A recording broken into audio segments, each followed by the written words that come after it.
What is the value of sine 0, sine 180 and sine 360? इसका answer है, देखिए sine theta versus theta graph ऐसा होता है, इस ग्राफ को देख के साफ साफ पता लग रहा है कि साइन 0 0 होता है, साइन 180 भी 0 होता है और साइन 360 भी 0 होता है।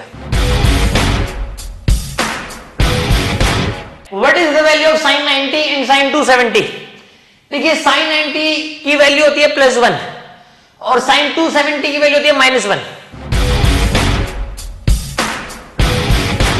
What is the value of sin 30, sin 150, sin 210 and sin 330? देखिए sin 30 की वैल्यू होती है 1/2, sin 150 भी होता है 1/2, sin 210 की वैल्यू होती है -1/2 और sin 330 की वैल्यू भी होती है -1/2। What is the value of sin 60, sin 120, sin 240 and sin 300? देखिए sin 60 होता है √3/2, sin 120 भी होता है √3/2, साइन 240 डिग्री और साइन 300 डिग्री दोनों की वैल्यू होती है -√3/2। What is the value of sine 45, sine 135, sine 225 and sine 315 degree? देखिए साइन 45 और साइन 135 दोनों की वैल्यू होती है 1/√2 और साइन 225 और साइन 315 डिग्री दोनों की वैल्यू होती है -1/√2। d/dx ऑफ x की पावर n हमेशा ही होता है nx की power n-1। d/dx of x हमेशा 1 होगा, यानी कि किसी भी टर्म का डिफरेंशिएशन उसी के रिस्पेक्ट में हमेशा 1 होता है। y का डिफरेंशिएशन y के ही रिस्पेक्ट में 1 होता है और z का डिफरेंशिएशन z के रिस्पेक्ट में 1 होता है। d/dx of a constant number हमेशा 0 होता है। यहां पर क्या है? कांस्टेंट नंबर, कोई भी कांस्टेंट नंबर हो उसका डिफरेंशिएशन किसी के भी रिस्पेक्ट में हमेशा ही 0 होता है। d/dx ऑफ √x होता है 1/2 √x। √x का डिफरेंशिएशन x के रिस्पेक्ट में हो जाएगा 1/2 √x। d/dx ऑफ 1/x को लिखा जा सकता है -1/x²। 1/x का डिफरेंशिएशन x के रिस्पेक्ट में होता है -1/x²। d/dx of u plus minus v को लिखा जा सकता है d/dx of u plus minus d/dx of v। यहां पर u एक टर्म है या फिर एक फंक्शन है और v भी एक अलग फंक्शन है, दोनों के बीच में या तो प्लस का साइन है या फिर माइनस का साइन है। तो इसको आप ऐसा लिख सकते हैं d/dx ऑफ u और यहां पर जो भी साइन है वो यहां पर आएगा, फिर उसके बाद d/dx of v। d/dx of ku, यहां पर k तो एक कांस्टेंट नंबर है, u एक फंक्शन है, तो इसको हम लिख सकते हैं, इस केस में हम k को बाहर ले सकते हैं, यानी कि इसको लिखा जा सकता है k times of d/dx of u। यानी कि कोई भी टर्म अगर डिफरेंशिएट की जा रही है उसके साथ कोई कांस्टेंट मल्टीप्लाइड है तो हम पहले उस कांस्टेंट को बाहर लेके वो जो बचा हुआ फंक्शन है उसको डिफरेंशिएट कर सकते हैं। What is product rule in differentiation?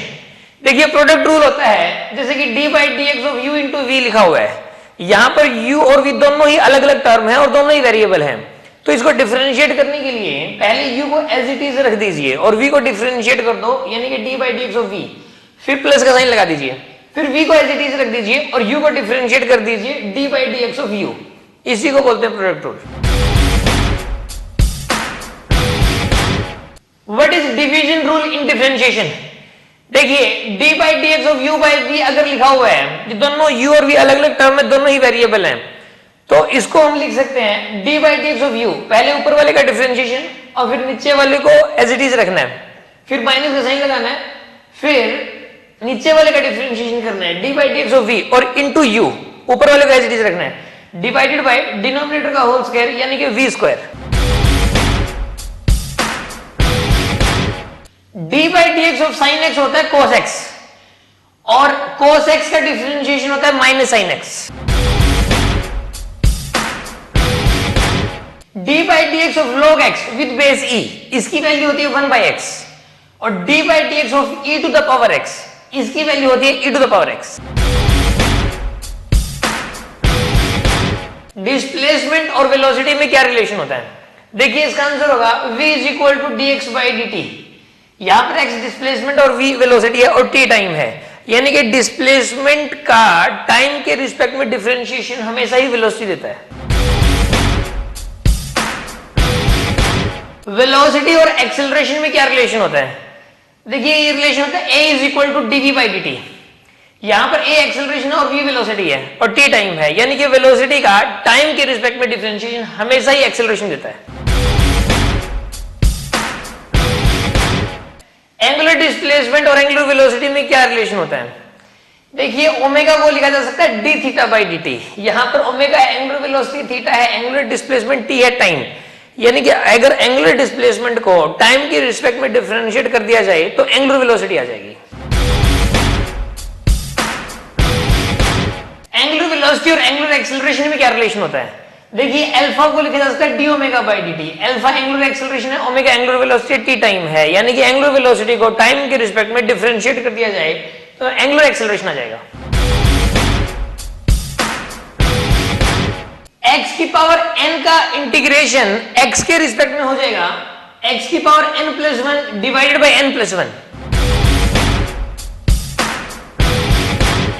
Integration of k u dx। यहां पर k एक कांस्टेंट नंबर है, u एक वेरिएबल टर्म है और x के रिस्पेक्ट में इंटीग्रेशन करना है, तो इस केस में k को बाहर लिया जा सकता है, यानी कि कांस्टेंट नंबर को आप बाहर ले सकते हैं। इसको लिखा जा सकता है k times of integration of u dx। Integration dx की वैल्यू x के बराबर होगी, इंटीग्रेशन dy की वैल्यू y के बराबर होगी और इंटीग्रेशन dz की वैल्यू z के बराबर हो जाएगी। Integration of u plus minus v dx, यानी कि दो अलग अलग टर्म्स हैं, दोनों को ऐड या सब्ट्रैक्ट किया गया है, हमें x के रिस्पेक्ट में इंटीग्रेट करना है, तो इसको लिखा जा सकता है, यानी कि इसको सेपरेट सेपरेट हम कर सकते हैं। इसको लिख सकते हैं integration of u with respect to x। यहां पर जो भी साइन है प्लस है तो यहां पे प्लस आएगा, माइनस है तो यहां पर माइनस आएगा। Integration of v dx। Integration of sine x होता है माइनस कॉस x के बराबर और इंटीग्रेशन ऑफ cos x होता है साइन x के बराबर। एक्सेलरेशन का इंटीग्रेशन टाइम के रिस्पेक्ट में हमेशा ही देता है वेलोसिटी, और वेलोसिटी का इंटीग्रेशन टाइम के रिस्पेक्ट में हमेशा ही देता है displacement. Integration of 1 by x with respect to x होता है log x with base e, और e to the power x का इंटीग्रेशन होता है e to the power x। log m plus log n को लिखा जा सकता है log mn, और log m minus log n को लिखा जा सकता है log m बाई n। यहां पर लेफ्ट हैंड साइड में और राइट हैंड साइड में हर टर्म का बेस सेम है। log m with base a, यहां पर m की पावर x है, इसको लिखा जा सकता है, इसमें x को आगे ले लेंगे, यानी कि x times of log m with base a। और ऐसे ही अगर ये जो बेस है अगर इसकी पावर दे रखी है, यानी कि लिख रखा है log m with base a to the power x, यहां पर बेस की पावर x है, तो हम इसके अंदर x को बाहर ले लेंगे लेकिन उसका रेसिप्रोकल करके, यानी कि इसको लिखा जा सकता है 1 by x log m with base a। यहां पर गिवन है log m with base n, हम इसको लिख सकते हैं log m by log n।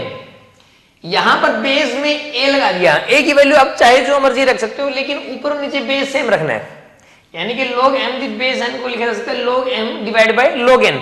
Base आप अपनी मर्जी से लगा सकते हैं कुछ भी। Rule number 1 to find number of significant figures, all non zero digits are significant. जितने भी नॉन जीरो डिजिट होते हैं सभी के सभी सिग्निफिकेंट होते हैं। जैसे कि यहां पर 4 डिजिट्स हैं और चारों के चारों नॉन जीरो हैं, तो यहां पे नंबर ऑफ सिग्निफिकेंट फिगर हो जाएंगी 4। यहां पर 1 2 3 4 5 6 7 8 8 डिजिट्स हैं और 8 के 8 नॉन जीरो हैं, तो इस प्रकार यहां पर हम कह सकते हैं कि नंबर ऑफ सिग्निफिकेंट फिगर्स हो जाएंगी 8। Rule number 2 to find number of significant figures, all zeros lying between two non-zero digits are significant। दो नॉन जीरो डिजिट के बीच में जितनी भी जीरोज होती हैं वो सभी की सभी सिग्निफिकेंट होती हैं। जैसे कि यहाँ पर ये 2 डिजिट हैं जो कि नॉन जीरो हैं, इनके बीच में ये जो दोनों जीरो हैं ये सिग्निफिकेंट हो जाएंगी, यानी कि total number of significant figures 4 हो जाएंगी। एक यहां पर ये नॉन जीरो नंबर है और ये भी नॉन जीरो नंबर है, और इसके बीच में, इन दोनों के बीच में 5 जीरो हैं, तो ये पांचों की 5 सिग्निफिकेंट हो जाएंगी, यानी कि total number of significant figure 7 हो जाएंगे यहां पे। Rule number 3, to find number of significant figures, all zeros lying before first non zero digit are significant. यहां लिख रखा है independent of decimal and unit. देखिए यहां पर जैसे कि ये नंबर दिखाया गया है, इसमें जितनी भी जीरोज पहले होंगी किसी नॉन जीरो, जो फर्स्ट नॉन जीरो डिजिट है उससे पहले जितनी भी जीरोज होंगी वो सारे की सारी नॉन सिग्निफिकेंट होंगी। जैसे कि यहां पर 2 से पहले 3 जीरोज हैं, ये तीनों की तीनों नॉन सिग्निफिकेंट है, तो total number of significant figures यहां पे 3 हो गया। यहां पर जो डेसिमल है और यूनिट मैटर नहीं करते, जैसे कि यहां पर डेसिमल लगा हुआ है तो भी उसके बावजूद भी तीनों की तीनों ये नॉन सिग्निफिकेंट है, तो यहां पे नंबर ऑफ सिग्निफिकेंट फिगर्स 3 हो जाएंगी। यहां पर भी जैसे डेसिमल लगा हुआ है तो ये मैटर नहीं करता, ये पहले वाले जो तीनों हैं ये तीनों की तीनों नॉन सिग्निफिकेंट हो जाएंगी, ये तीनों सिग्निफिकेंट है यानी कि 3 आएगा। यहां पर भले ही मीटर यानी कि यूनिट लग गई, तो कोई भी चाहे यूनिट लग जाए उसके बावजूद ये तीनों की तीनों नॉन सिग्निफिकेंट फिगर्स हैं, यानी कि यहां पर ये तीनों ही सिग्निफिकेंट फिगर होंगी, यानी कि total number of significant figures 3 ही होंगी। Rule number 4, to find number of significant figures, if there is no decimal and no unit in a number then all terminal zeros will be non significant। देखिए अगर कोई number है उसमें ना तो कोई डेसिमल लगा हुआ है और ना ही कोई यूनिट लगी हुई है, तो जितनी भी बाद की जीरोज हैं वो सारी की सारी नॉन सिग्निफिकेंट हो जाएंगी। जैसे कि यहां पर एक नंबर है, इसमें ये वाली जो तीनों की तीनों जीरो हैं ये नॉन सिग्निफिकेंट हो जाएंगी, क्योंकि इसमें ना तो कोई डेसिमल है और ना ही कोई यूनिट है, और ये बाद में है, सबसे पीछे है, इसलिए तो इसमें नंबर ऑफ सिग्निफिकेंट फिगर्स 2 ही होगा। इसके अंदर भी ना कोई डेसिमल लगा हुआ है कहीं पर, ना ही कोई यूनिट है, और ये 5 जीरो सबसे लास्ट में है, तो इसका मतलब ये हुआ कि ये पांचों की 5 नॉन सिग्निफिकेंट हो जाएंगी, ये वाले तीनों सिग्निफिकेंट रहेंगे, यानी कि इसमें नंबर ऑफ सिग्निफिकेंट फिगर्स होंगी 3। Rule number 5, to find number of significant figures, all terminal zeros will be significant if either there is a decimal or unit with the number। देखिए अगर कोई नंबर है उसके अंदर या तो कोई डेसिमल लगा हुआ है या फिर यूनिट है, तो जितनी भी बाद की जीरोज हैं वो सारी की सारी सिग्निफिकेंट हो जाएंगी। जैसे कि यहां पर ये चारों की चारों जीरो सिग्निफिकेंट है, क्योंकि यहाँ पे डेसिमल लगा हुआ है। इवन से कहीं पर भी डेसिमल लगा हुआ होता, तो जब डेसिमल होता है तो बाद की जीरो सिग्निफिकेंट हो जाती हैं, और यहां पर यानी कि total number of significant figure 1 2 3 4 5 होंगी। ओके, सभी की सभी जीरो सिग्निफिकेंट है। इस केस में मीटर लगा हुआ है, तो यहां पर भी जितनी भी बाद की जीरोज हैं वो सारी सिग्निफिकेंट हो जाएंगी। जैसे कि यहां पर 5 जीरोज हैं और बाद में लास्ट में यूनिट लगी हुई है, तो सिग्निफिकेंट 1 2 3 4 5 6, तो यहां पर total number of significant figure 6 होगा।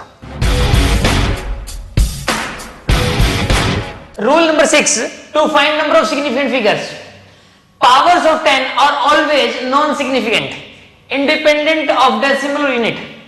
देखिए जैसे भी कोई नंबर होता है उस नंबर में अगर 10 रेज टू पावर जो लगा हुआ है वो, जैसे कि यहाँ पे 10 रेज पावर 8 लगा हुआ है, तो ये इनसिग्निफिकेंट होता है, नॉन सिग्निफिकेंट होता है। और चाहे इसमें यूनिट लगी हुई हो और चाहे डेसिमल लगा हुआ हो, ये मायने नहीं रखता। जैसे कि ये वाला नंबर है तो इसमें 3, सिर्फ यही वाला एक नंबर है जो कि सिग्निफिकेंट है, 10 रेज टू पावर 8 सिग्निफिकेंट नहीं है। यहां पर 2 और 3 ये दोनों सिग्निफिकेंट हैं, 10 रेज टू पावर 8 सिग्निफिकेंट नहीं है, तो सिग्निफिकेंट फिगर टोटल 2 हो जाएंगी। इसमें भी भले ये मीटर लगा हुआ है उसके बावजूद ये 10 raise to power 8 non significant है, यानी कि नंबर ऑफ सिग्निफिकेंट फिगर्स यहां पर भी 2 हैं। Rule number 7, to find number of significant figures, if a number is converted from one unit to another then number of significant figures never change। अगर कोई भी नंबर है उसको एक यूनिट से दूसरी यूनिट में अगर हम कन्वर्ट कर रहे हैं तो इससे सिग्निफिकेंट फिगर्स की संख्या चेंज नहीं होगी। जैसे कि यहाँ पे 2 मीटर लिख रखा है, इसको हम चेंज करते वक्त 200 सेंटीमीटर नहीं लिख सकते। 2 metre can not be written as 200 centimetre. अगर सिग्निफिकेंट फिगर्स को ध्यान में रखना है तो हम 2 मीटर को लिख सकते हैं 2 × 10 रेज़ टू पावर 2 सेंटीमीटर। तो इस प्रकार पहले भी सिग्निफिकेंट फिगर 1 थी और अभी भी सिग्निफिकेंट फिगर 1 है, लेकिन यहां पर और यहां पर सिग्निफिकेंट फिगर्स की संख्या अलग अलग हो जाएगी, इसलिए हम इसको ऐसा नहीं लिख सकते। Rule number 8, rule number 8, to find number of significant figures, counting of objects always have infinite significant figures. Counting of object के पास हमेशा ही इनफाइनाइट सिग्निफिकेंट फिगर्स होती हैं। जैसे कि यहाँ पे 5 पेन, ये काउंटिंग है, 5 ही पेन है वो, ठीक है, तो इसकी सिग्निफिकेंट फिगर्स की संख्या इसमें इनफाइनाइट होगी। हम इसके अंदर 5.0000 कितनी भी जीरो लगा सकते हैं। 3 फेंस, इसमें भी इनफाइनाइट सिग्निफिकेंट फिगर्स होंगी। Rule number 9, to find number of significant figures. देखिए ये वाला रूल एडिशन और सब्ट्रैक्शन दोनों के लिए है।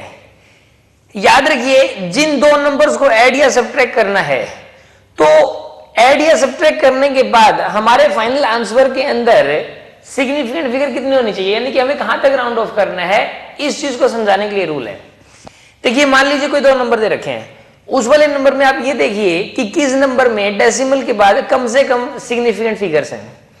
डेसिमल के बाद जितनी कम से कम सिग्निफिकेंट फिगर हैं, हमारे फाइनल आंसर में भी उतनी ही सिग्निफिकेंट फिगर होनी चाहिए डेसिमल के बाद। जैसे कि यहां पर ये एक नंबर ये वाला है, एक नंबर ये है, इन दोनों को ऐड करना है। इस नंबर में डेसिमल के बाद 2 सिग्निफिकेंट फिगर हैं और इस नंबर में डेसिमल के बाद 3 सिग्निफिकेंट फिगर हैं। इन दोनों को पहले तो सिंपल तरीके से ऐड कर दीजिए। ऐड करने के बाद फाइनल आंसर में डेसिमल के बाद भी कम से कम, यानी कि 2 है यहां पर, तो 2 सिग्निफिकेंट फिगर रहनी चाहिए। अगर 3 आ रही है तो राउंड ऑफ कर दो और 2 तक ले आओ और आंसर छोड़ दो, वही आंसर ठीक है। जैसे कि इस केस में डेसिमल के बाद 1 सिग्निफिकेंट फिगर है और इस केस में डेसिमल के बाद 3 सिग्निफिकेंट फिगर है, दोनों को सब्ट्रैक्ट करना है आपस में। तो इस केस में हमारा जो फाइनल आंसर होगा उसमें भी डेसिमल के बाद 1 ही सिग्निफिकेंट फिगर होनी चाहिए।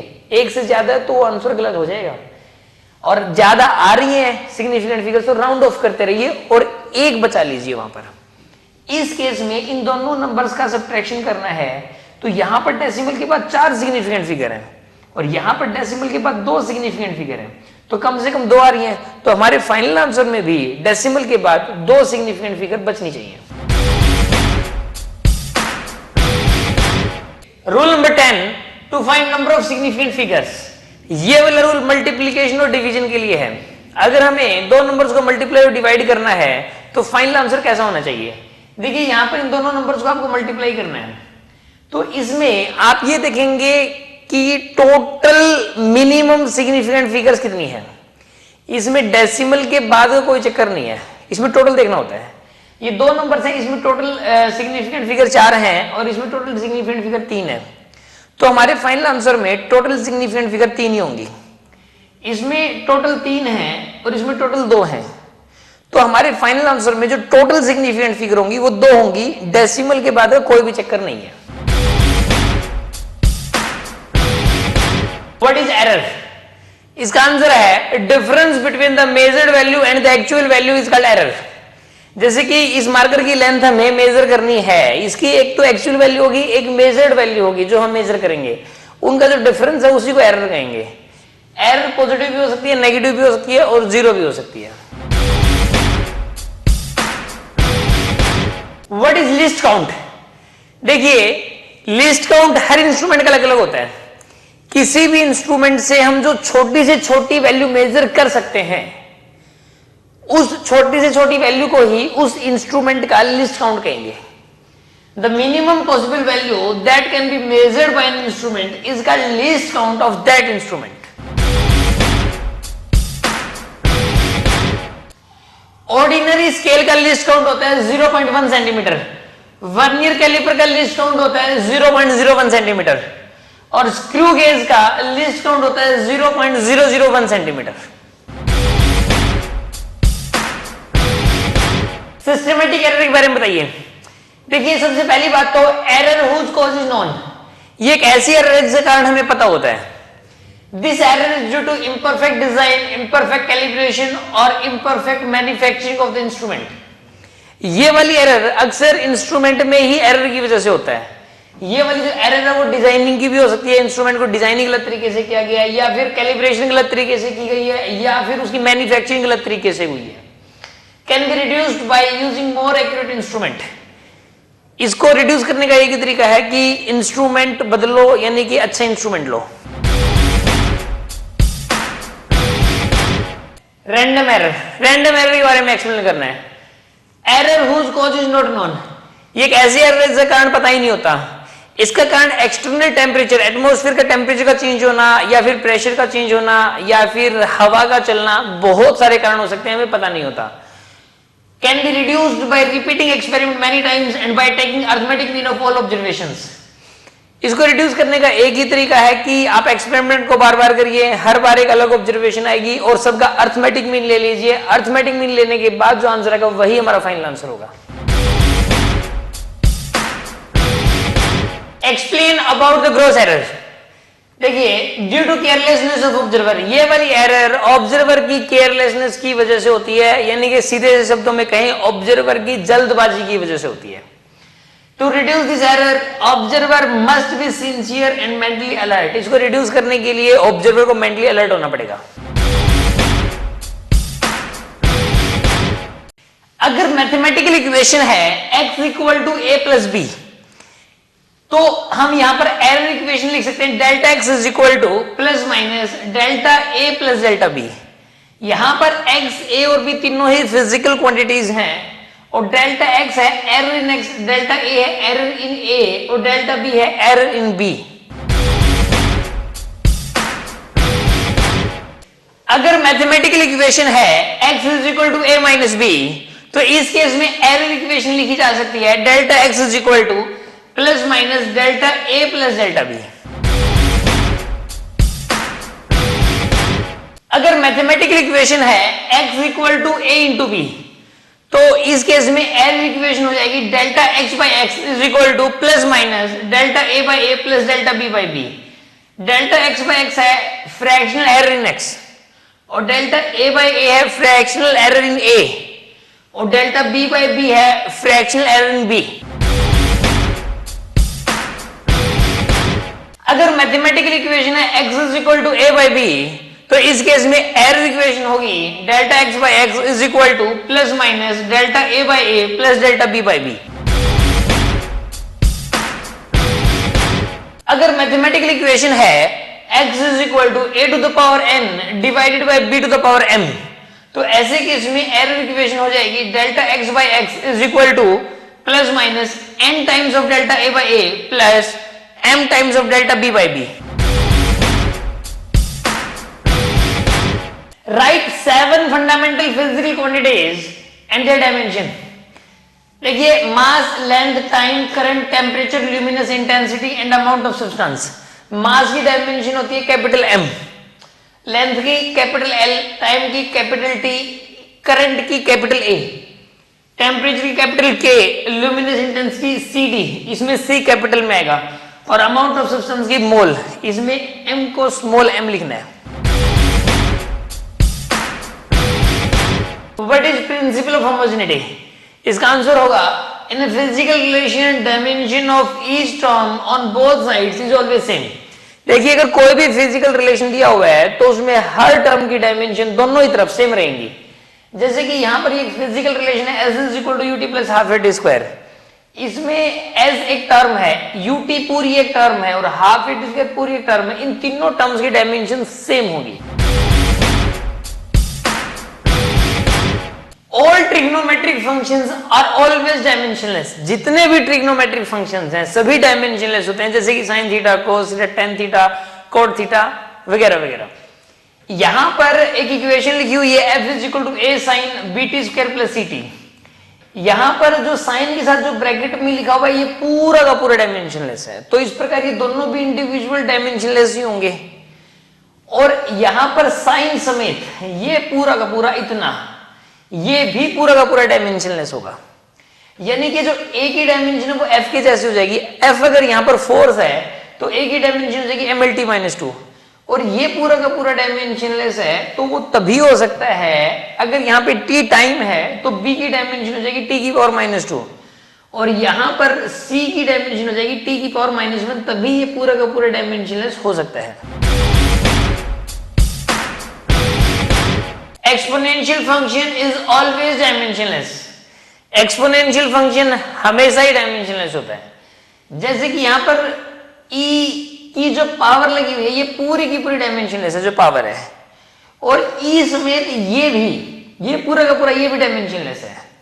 तो इस प्रकार ए की डायमेंशन एफ के जैसी हो जाएगी। अगर एफ यहां पर फोर्स है तो ए की डायमेंशन हो जाएगी MLT-2, और ई की जो पावर है ये भी पूरी की पूरी डायमेंशनलेस है, और वो तभी हो सकती है अगर यहां पर टी टाइम है तो बी की डायमेंशन हो जाएगी टी, तो ऊपर वाले की डायमेंशन भी टी और नीचे भी टी, तो पावर पूरी की पूरी डायमेंशनलेस हो गई। क्वेश्चन है कि वर्नियर कैलिपर का लिस्ट काउंट कैसे निकालें। तो इसका आंसर होगा least count of vernier caliper होता है 1 MSD अपॉन में n, यानी कि 1 मेन स्केल डिवीजन अपॉन में total number of divisions on vernier scale. ये वाला फॉर्मूला तभी लगेगा जब वर्नियर कैलिपर की 10 डिवीजन मेन स्केल की 9 से कोइंसाइड करें, यानी एक का फर्क हो, या फिर जैसे वर्नियर कैलिपर के ऊपर टोटल नंबर ऑफ डिविजन्स 20 हैं और वो 19 के साथ कोइंसाइड कर रही है, या फिर वर्नियर कैलिपर पर टोटल नंबर ऑफ डिविजन 30 है और वो 29 के साथ कोइंसाइड कर रही है, यानी कि एक का फर्क हो, तो ऐसे केस में ये वाला फॉर्मूला लगेगा। अगर एक का फर्क नहीं है तो ये वाला फॉर्मूला नहीं लगेगा। क्वेश्चन है कि वर्नियर कैलिपर का लिस्ट काउंट कैसे निकालें। उसके लिए फॉर्मूला होता है least count of vernier caliper होता है 1 MSD माइनस 1 VSD, यानी कि 1 मेन स्केल डिवीजन माइनस में 1 वर्नियर स्केल डिवीजन। ये वाला फॉर्मूला हमेशा ही एप्लीकेबल है, ऑलवेज एप्लीकेबल। क्वेश्चन है कि वर्नियर कैलिपर में पॉजिटिव जीरो एरर कैसे निकालें। तो देखिए इसका आंसर है पॉजिटिव जीरो एरर होगा n इंटू लिस्ट काउंट। यहां पर n है कोइंसाइडिंग डिवीजन, जो वर्नियर स्केल की जो भी डिवीजन मेन स्केल की किसी डिवीजन से कोइंसाइड कर रही है वो है ये n, और ये है least count of vernier caliper. Question है कि वर्नियर कैलिपर के केस में नेगेटिव जीरो एरर की वैल्यू क्या होती है। तो इसका आंसर होगा negative zero error is equal to minus sign of total vernier scale divisions, total number of vernier scale divisions minus में n है यहाँ पे coinciding division, into least count. Question है कि वर्नियर कैलिपर में ऑब्जर्व्ड वैल्यू कैसे निकालें। इसका आंसर होगा observed value is equal to main scale reading plus vernier scale reading into least count. Question है कि स्क्रू गेज के केस में पिच लेंथ कैसे निकालें। देखिए पिच लेंथ का फॉर्मूला होता है linear displacement divided by number of revolutions. अगर आप सर्कुलर स्केल को घुमाते हैं, इसकी पिच लेंथ की डेफिनेशन होती है कि सर्कुलर स्केल का जब हम एक राउंड कंप्लीट करवा दें तो उसकी जितनी डिस्प्लेसमेंट हो जाती है लीनियर डिस्प्लेसमेंट, उस लीनियर डिस्प्लेसमेंट को कहते हैं पिच लेंथ। इसको निकालने के लिए हम सपोज 5 रिवॉल्यूशंस करवा देते हैं, तो 5 रिवॉल्यूशंस करवाने में जो लीनियर डिस्प्लेसमेंट हुई डिवाइड बाय 5, ऐसा करने से पिच लेंथ आ जाएगी। क्वेश्चन है कि स्क्रू गेज का लिस्ट काउंट क्या होता है। तो इसका आंसर है pitch length divided by total number of circular scale division. जो पिच लेंथ है स्क्रू गेज की उसके डिवाइड में कर देंगे जो सर्कुलर स्केल है उसके ऊपर जो टोटल नंबर ऑफ डिविजन्स बनी हुई है, अक्सर वो 100 बनी होती है। क्वेश्चन है वर्नियर कैलिपर के केस में ट्रू वैल्यू कैसे निकालें। तो इसका आंसर होगा true value is equal to observed value minus में plus minus zero error. Question है कि स्क्रू गेज के केस में पॉजिटिव जीरो एरर कितनी होती है। देखिए पॉजिटिव जीरो एरर निकालने के लिए फॉर्मूला होता है n इंटू लिस्ट काउंट। यहां पर n है कोइंसाइडिंग डिवीजन, कौन से वाले डिवीजन कोइंसाइड कर रही है, इनटू में least count of screw gauge. Question है कि स्क्रू गेज के केस में नेगेटिव जीरो एरर क्या होती है। देखिए नेगेटिव जीरो एरर का फॉर्मूला होता है minus sign of total number of circular scale divisions minus में n इंटू लिस्ट काउंट। यहां पर n है कोइंसाइडिंग डिवीजन। क्वेश्चन है कि स्क्रू गेज के केस में ऑब्जर्व्ड वैल्यू क्या होती है। तो इसका आंसर है observed value is equal to main scale reading plus circular scale reading into least count. Question है कि स्क्रू गेज के केस में ट्रू वैल्यू कैसे निकालें। इसका आंसर है true value is equal to observed value minus में plus minus zero error. What is scalar quantity and what is vector quantity. इसका आंसर है स्केलर क्वांटिटी होता है a physical quantity which have magnitude only. एक ऐसी quantity जिसको explain करने के लिए सिर्फ मैग्नीट्यूड की जरूरत है, हम उसे स्केलर क्वांटिटी कहेंगे। और जिस फिजिकल क्वांटिटी को एक्सप्लेन करने के लिए मैग्नीट्यूड और डायरेक्शन दोनों की ही जरूरत है उसे वेक्टर क्वांटिटी कहेंगे। करंट स्केलर और वेक्टर वाई, करंट स्केलर या वेक्टर है, तो इसका आंसर करंट स्केलर है। Current scalar, current have both magnitude and direction. Current के पास दोनों होते हैं, मैग्नीट्यूड भी होता है, डायरेक्शन भी होता है, but it does not follow the rules of vectors. लेकिन ये वेक्टर्स के रूल्स को फॉलो नहीं करता, इसलिए ये स्केलर है। क्वेश्चन है कि यूनिट वेक्टर क्या होता है। इसका आंसर है a vector having magnitude 1 and which represent direction is called unit vector. एक ऐसा वेक्टर जिसका मैग्नीट्यूड 1 होता है और जो डायरेक्शन को रिप्रेजेंट करता है, ठीक है, उसे ही हम यूनिट वेक्टर कहते हैं। इसके एग्जांपल्स हैं आई कैप, माइनस आई कैप, जे कैप, माइनस जे कैप, के कैप, माइनस के cap. When the magnitudes of two vectors is added directly and when their magnitudes is subtracted directly to get their resultant। Question है कि दो vectors हैं, उनका resultant निकालने के लिए उनके मैग्नीट्यूड्स को डायरेक्टली कब ऐड करते हैं और उनके मैग्नीट्यूड्स को डायरेक्टली कब सब्ट्रैक्ट करते हैं रिजल्टेंट निकालने के लिए। तो इसका आंसर है जैसे कि अगर दो वेक्टर्स एक दूसरे के पैरेलल हों तो ऐसे केस में अगर आपको रिजल्टेंट निकालना हो तो उनके मैग्नीट्यूड को डायरेक्टली ऐड कर देते हैं, और अगर दो वेक्टर्स एंटी पैरेलल हो और उनका रिजल्टेंट निकालना हो तो उनके मैग्नीट्यूड को डायरेक्टली सब्ट्रैक्ट कर देते हैं। What is the condition for which resultant of n vectors is 0? Question है कि n वेक्टर्स हैं, उनका रिजल्टेंट 0 कब होगा। इसका आंसर है if n vectors have equal magnitudes and angle between them is also equal then their resultant will be equal to 0. Vectors must be coplanar। Question है कि अगर n वेक्टर्स हैं वो मैग्नीट्यूड वाइज बराबर हैं और उनके बीच का एंगल भी बराबर है तो ऐसे केस में उनका रिजल्टेंट 0 हो जाएगा। लेकिन साथ में ये भी कंडीशन है कि सारे एक ही प्लेन में होने चाहिए, यानी कि कोप्लेनर होना जरूरी है।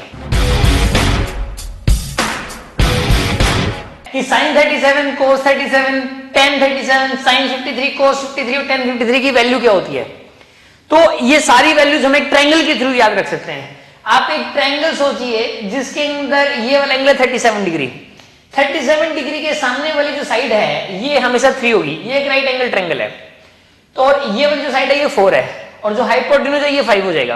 ये 37 है तो ये 53 डिग्री हो जाएगा और ये वाला 90 डिग्री है। इस केस में sin 37 की जो वैल्यू है वो हो जाएगी परपेंडिकुलर अपॉन हाइपोटेन्यूज, यानी कि 3/5। cos 37 हो जाएगा बेस अपॉन हाइपोटेन्यूज यानी कि 4/5। tan 37 हो जाएगा परपेंडिकुलर अपॉन बेस यानी कि 3/4।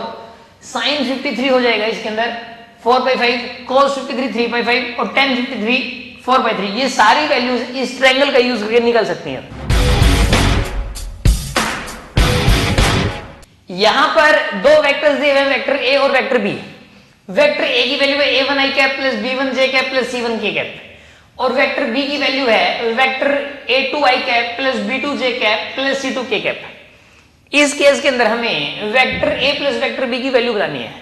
तो वेक्टर a प्लस b की वैल्यू हो जाएगी, आप i कैप वालों को ऐड कर देंगे, j कैप वालों को ऐड कर देंगे, k कैप वालों को ऐड कर देंगे, यानी कि a1 plus a2 i cap plus b1 plus b2 j cap plus c1 plus c2 k cap. अगर इसमें ये बोला जाए कि vector a minus vector b की वैल्यू बताओ तो आपको b के सभी साइन चेंज करने हैं और b के साइन चेंज करके फिर वापस ऐड करना है, यानी कि आंसर हो जाएगा a1 minus a2 i cap plus b1 minus b2 j cap plus c1 minus c2 k cap.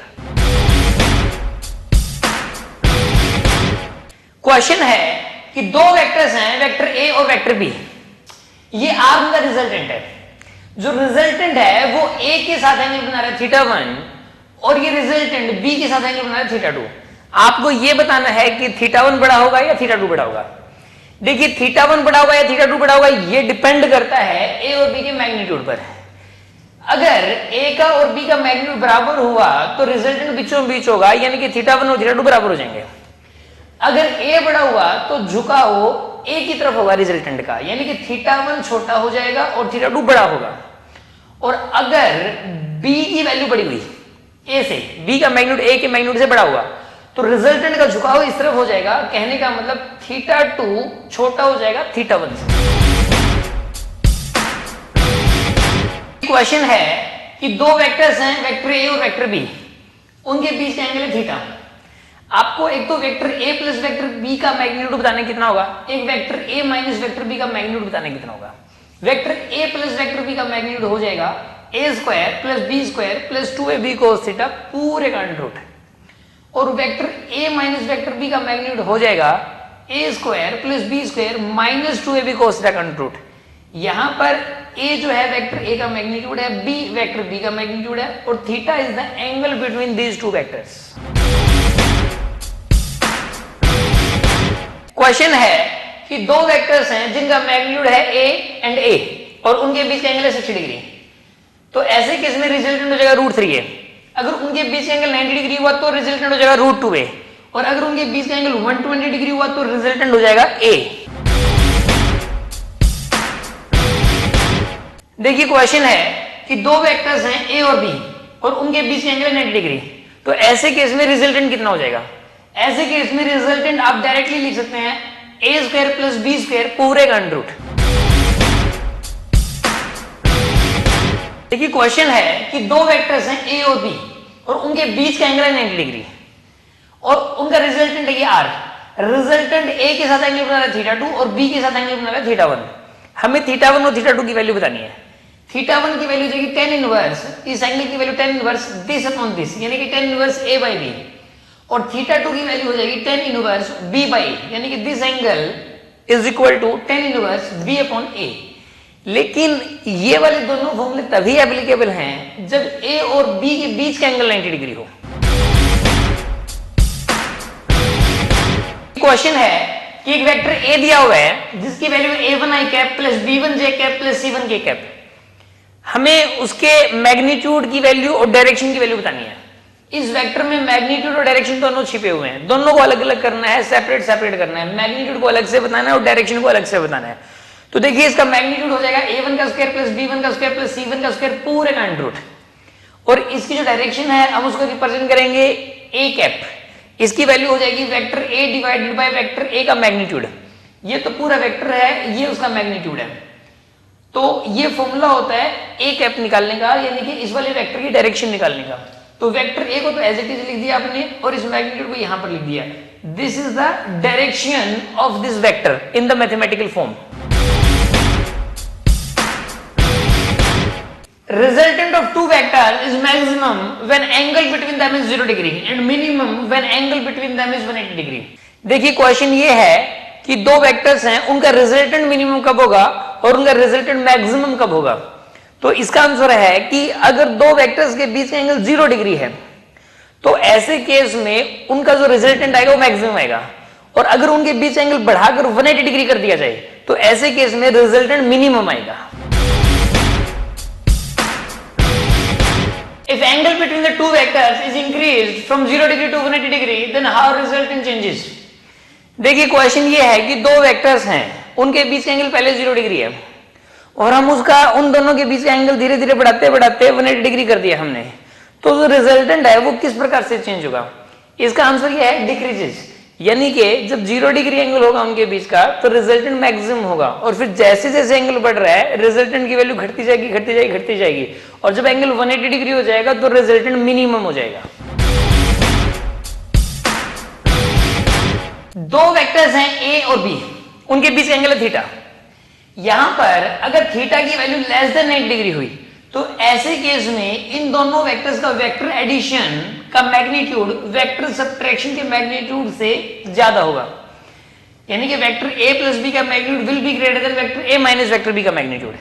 अगर थीटा की वैल्यू इक्वल टू 90 हुई तो ऐसे केस में इनके वेक्टर एडिशन का मैग्नीट्यूड और वेक्टर सब्ट्रैक्शन का मैग्नीट्यूड बराबर होगा, और अगर थीटा की वैल्यू ग्रेटर देन 90 डिग्री हुई तो ऐसे केस में वेक्टर a प्लस बी का मैग्नीट्यूड छोटा हो जाएगा वेक्टर a माइनस बी के मैग्नीट्यूड से। देखिए अगर दो वेक्टर्स हैं वेक्टर a और वेक्टर b और उनके बीच एंगल थीटा, अगर इन दोनों का मैग्नीट्यूड बराबर है तो ऐसे केस में इन दोनों का वेक्टर एडिशन और इन दोनों का वेक्टर सब्ट्रैक्शन एक दूसरे के परपेंडिकुलर होंगे, यानी कि वेक्टर ए प्लस वेक्टर बी ये एक वेक्टर क्वांटिटी है और वेक्टर ए माइनस वेक्टर बी एक भी एक वेक्टर क्वांटिटी है। यहां पर ये दोनों एक दूसरे के परपेंडिकुलर होंगे। इस एंगल की वैल्यू चाहे जो मर्जी हो, चाहे कुछ भी हो। देखिए एक पोजीशन वेक्टर है आर ए, इसकी वैल्यू है a1i cap plus b1j cap plus c1k cap. एक दूसरा पोजीशन वेक्टर है आर बी, इसकी value a2i cap plus b2j cap plus c2k cap. इस केस के अंदर हमें इन दोनों के बीच का डिस्प्लेसमेंट वेक्टर बताना है। तो इन दोनों के बीच का डिस्प्लेसमेंट वेक्टर एस से रिप्रेजेंट करेंगे। वो एस ए बी भी हो सकता है और एस बी ए भी हो सकता है। अगर एस ए बी बताना है यानी कि vector from A to B, तो ऐसे केस में इसकी वैल्यू जाएगी position vector R B minus position vector R A, यानी कि a2 माइनस a1 i cap plus b2 माइनस b1 j cap plus c2 माइनस c1 k cap.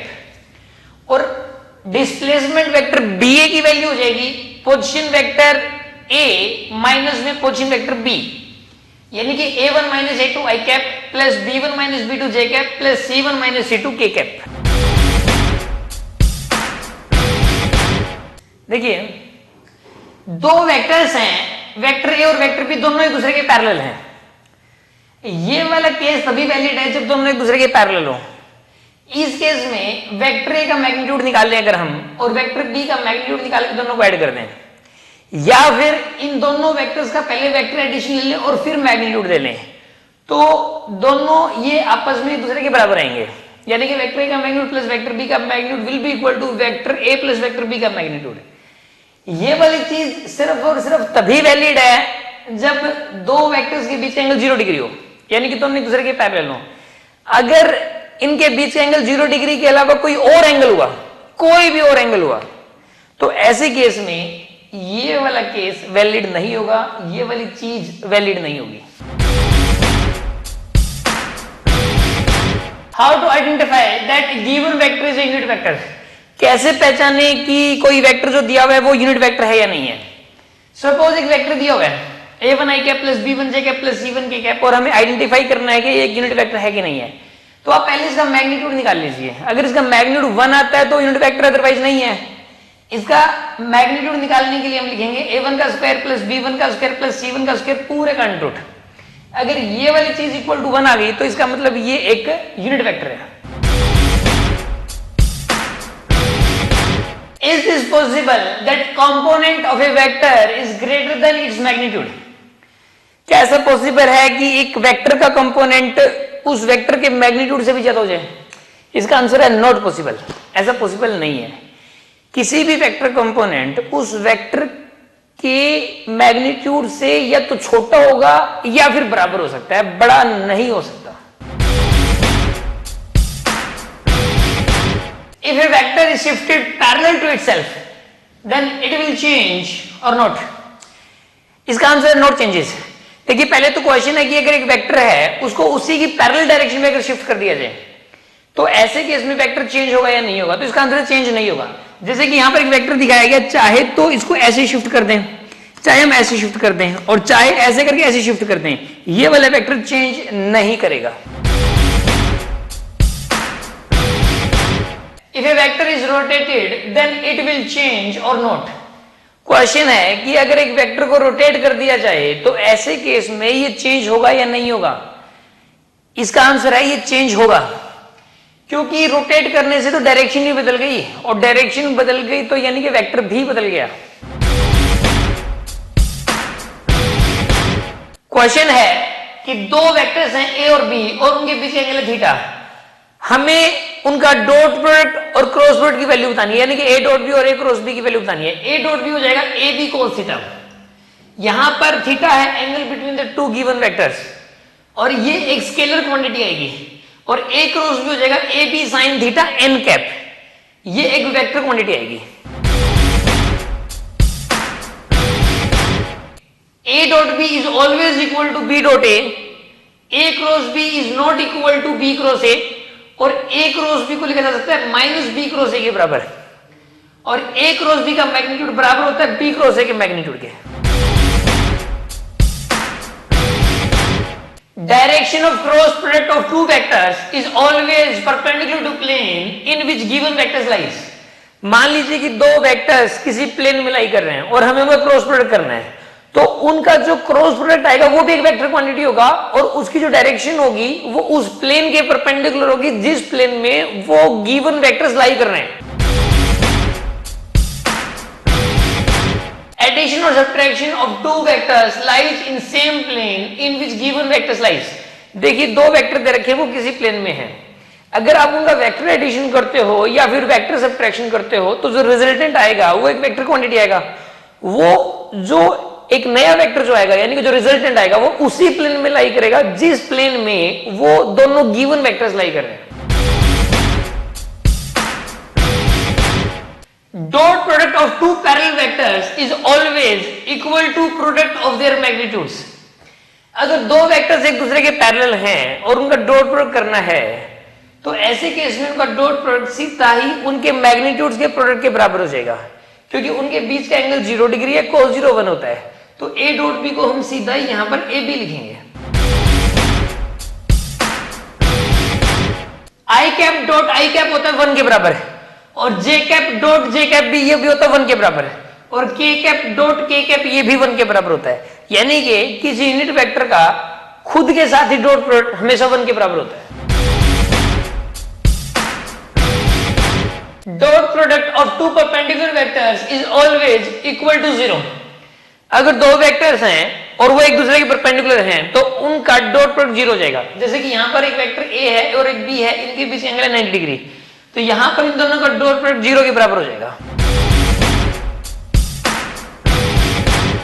i dot j 0 के बराबर होता है, j डॉट k 0 के बराबर होता है, k डॉट i ये भी 0 के बराबर होता है, j डॉट i ये भी 0 के बराबर होता है, k डॉट j ये भी 0 के बराबर होता है और i डॉट k ये भी 0 के बराबर होता है. यानी कि अगर दो यूनिट वेक्टर्स हैं और वो एक दूसरे के परपेंडिकुलर हैं तो उनका डॉट प्रोडक्ट 0 हो जाएगा.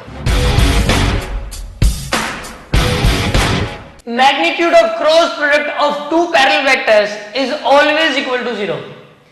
अगर दो वेक्टर्स हैं वो एक दूसरे के पैरेलल हैं तो उनका क्रॉस प्रोडक्ट का मैग्नीट्यूड हमेशा 0 के बराबर होगा. जैसे कि यहां पर एक वेक्टर a है और एक वेक्टर b है, दोनों एक दूसरे के पैरेलल हैं, तो इनका जो क्रॉस प्रोडक्ट होगा उसका मैग्नीट्यूड 0 के बराबर हो जाएगा. i cap cross i cap हमेशा 0 के बराबर होता है, j cap cross j cap हमेशा 0 के बराबर होता है और k cap cross k cap ये भी हमेशा 0 के बराबर होता है. यानी कि अगर कोई भी यूनिट वेक्टर है उसका उसी के साथ क्रॉस प्रोडक्ट हमेशा 0 के बराबर होता है. Magnitude of cross product of two perpendicular vectors is always equal to product of their magnitudes. देखिए दो वेक्टर्स हैं वो एक दूसरे के परपेंडिकुलर a और b, तो उनका जो क्रॉस प्रोडक्ट का मैग्नीट्यूड है वो उनके मैग्नीट्यूड के डायरेक्टली प्रोडक्ट के बराबर ही आएगा. यानी कि a क्रॉस b का जो मैग्नीट्यूड है वो सीधा a इंटू b हम लिख सकते हैं. अगर हम i कैप j कैप और k कैप को इस तरीके से लिख दें तो ऐसे केस में हमें इनके क्रॉस प्रोडक्ट से जो आने वाला आंसर है वो पता लग जाएगा. याद रखिए कि अगर क्लॉकवाइज घूमने पर हमेशा ही पॉजिटिव साइन लिखना है और एंटी क्लॉकवाइज सेंस में घूमने पर हमेशा नेगेटिव साइन लिखना है. जैसे कि यहाँ पे i क्रॉस j की जो वैल्यू होती है वो k कैप के बराबर होती है. आप क्लॉकवाइज घूमे तो पॉजिटिव, j क्रॉस k इसके अंदर प्लस i कैप आएगा, k क्रॉस i इसके अंदर प्लस j कैप आएगा इसकी वैल्यू, और i क्रॉस k इसको माइनस j कैप कह सकते हैं, k क्रॉस j इसको माइनस i कैप कह सकते हैं और j क्रॉस i इसको माइनस k कैप कहा जा सकता है. देखिए दो वेक्टर्स हैं, वेक्टर a और वेक्टर b. वेक्टर a है a1i cap plus b1j cap plus c1k cap, vector b है a2i cap plus b2j cap plus c2k cap. तो ऐसे केस में इनका जो डॉट प्रोडक्ट है वो हो जाएगा a1 a2 plus b1 b2 plus c1 c2. एक वेक्टर है वेक्टर a जिसकी value a1i cap plus b1j cap plus c1k cap, एक दूसरा वेक्टर है vector b a2i cap plus b2j cap plus c2k cap. अगर यहां पर a1 by a2 is equal to b1 by b2 is equal to c1 by c2 हो जाए तो इसका मतलब ये है कि दोनों वेक्टर्स एक दूसरे के पैरेलल होंगे. यानी कि दो वेक्टर्स के पैरेलल होने की कंडीशन यही है कि उनके आई कैप के आगे का जो कोफिशिएंट है वो उनका रेशियो, जो जे कैप के आगे लिखा है उनके कोफिशिएंट का रेशियो, और जो के कैप के आगे लिखा है उनके कोफिशिएंट्स का रेशियो बराबर होना जरूरी है। How to find angle between two given vectors. Question है कि दो वेक्टर्स दिए हुए हैं, उनके बीच एंगल कैसे निकालें। सपोज दो वेक्टर दिए हुए हैं, एक तो वेक्टर ए दिया हुआ है a1 i cap plus b1 j cap plus c1 k cap, और एक दूसरा वेक्टर दिया हुआ है b vector a2 i cap plus b2 j cap plus c2 k cap. हमें इनके बीच एंगल बताना है। तो देखिए इसको करने के लिए हम लिख सकते हैं a dot b is equal to ab cos theta. a dot b तो डायरेक्ट निकल जाएगा, a1 a2 plus b1 b2 plus c1 c2। Okay, यहां पर यह a का मैग्नीट्यूड, वेक्टर a का मैग्नीट्यूड लिख दिया, a1 का स्क्वायर प्लस b1 का स्क्वायर प्लस c1 का स्क्वायर पूरे का रूट, इससे वेक्टर a का मैग्नीट्यूड आ जाएगा। और b का मैग्नीट्यूड निकालने के लिए a2 का स्क्वायर प्लस b2 का स्क्वायर प्लस c2 का स्क्वायर पूरे का रूट, और cos थीटा है यहाँ पर, theta is the angle between them, तो यहाँ पे लिख दिया cos थीटा। अब हम इसको सोल्व कर लेंगे, सोल्व करने के बाद cos थीटा आ जाएगा और फिर वहां से थीटा निकल के आ जाएगा। वर्क डन बाय फोर्स होता है फोर्स और डिस्प्लेसमेंट के डॉट प्रोडक्ट के बराबर। पावर डेलिवर्ड बाय फोर्स ये होता है फोर्स और वेलोसिटी के डॉट प्रोडक्ट के बराबर। इलेक्ट्रिक फ्लक्स ये होता है इलेक्ट्रिक फील्ड और एरिया वेक्टर के डॉट प्रोडक्ट के बराबर। वर्क डन बाय टॉर्क ये होता है टॉर्क और एंगुलर डिस्प्लेसमेंट के डॉट प्रोडक्ट के बराबर। पावर डेलिवर्ड बाय टॉर्क ये होता है टॉर्क और एंगुलर वेलोसिटी के डॉट प्रोडक्ट के बराबर। और जो मैग्नेटिक फ्लक्स है ये होता है मैग्नेटिक फील्ड और एरिया वेक्टर के डॉट प्रोडक्ट के बराबर। वेक्टर v होता है vector omega cross vector r के बराबर। यहां पर v टेंजेंशियल वेलोसिटी वेक्टर है, ये ओमेगा एंगुलर वेलोसिटी वेक्टर है और r है radial vector. a is equal to alpha cross r होता है। यहां पर ये एक्सेलरेशन वेक्टर है टेंजेंशियल एक्सेलरेशन वेक्टर, और ये है एंगुलर एक्सेलरेशन वेक्टर, और r है यहां पर radial vector. Torque is equal to r cross f होता है, यहां पर ये है टॉर्क, ये है रेडियल वेक्टर और ये फोर्स। एंगुलर मोमेंटम ये r क्रॉस p के बराबर होता है, L for angular momentum, R for radial vector and P for linear momentum. Magnitude of cross product of two vectors always gives area of parallelogram formed by given vectors. देखिए अगर दो vectors हैं तो उनके द्वारा बनने वाला जो पैरेललोग्राम है उसका जो एरिया होगा वो उनके क्रॉस प्रोडक्ट के मैग्नीट्यूड के बराबर होता है। जैसे कि यहां पर एक वेक्टर a है और एक वेक्टर b है, इनके बीच एंगल थीटा, तो इन दोनों से बनने वाला पैरेललोग्राम ऐसा हो जाएगा। तो इस पैरेललोग्राम का जो एरिया है वो इनके क्रॉस प्रोडक्ट से मिलेगा। Half of magnitude of cross product of two vectors always gives area of triangle formed by given vectors.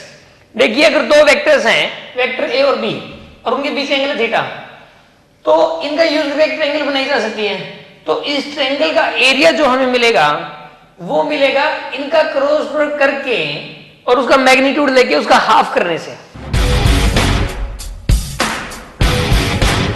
Question है कि दो वेक्टर्स हैं, एक वेक्टर a है a1 i cap plus b1 j cap plus c1 k cap, एक दूसरा vector है a2 i cap b2 j cap plus c2 k cap, this is the vector b।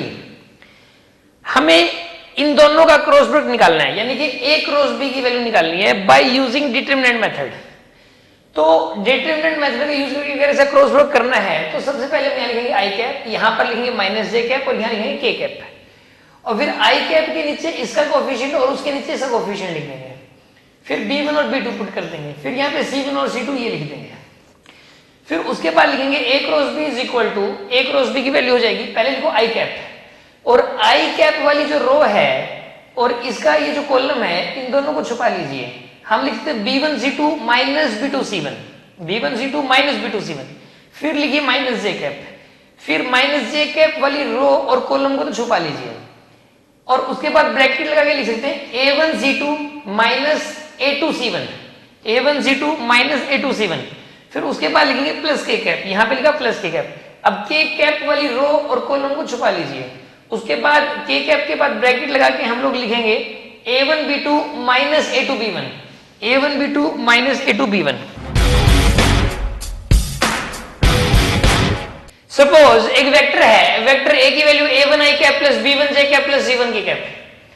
ये वाला जो वेक्टर है ये सपोज x एक्सिस के साथ एंगल बना रहा है अल्फा, y एक्सिस के साथ बना रहा है बीटा और z एक्सिस के साथ बना रहा है गामा। इस केस में cos अल्फा की वैल्यू हो जाएगी a1 अपॉन a1 का स्क्वायर प्लस b1 का स्क्वायर प्लस c1 का स्क्वायर पूरे का अंडर रूट। cos बीटा की वैल्यू हो जाएगी b1 अपॉन a1 का स्क्वायर प्लस b1 का स्क्वायर प्लस c1 का स्क्वायर पूरे का अंडर रूट। और cos गामा की वैल्यू हो जाएगी c1 अपॉन a1 का स्क्वायर प्लस b1 का स्क्वायर प्लस c1 का स्क्वायर पूरे का अंडर रूट। इसमें ध्यान रखने वाली ये बात है कि cos square alpha plus cos square beta plus cos square gamma की वैल्यू 1 के बराबर होगी।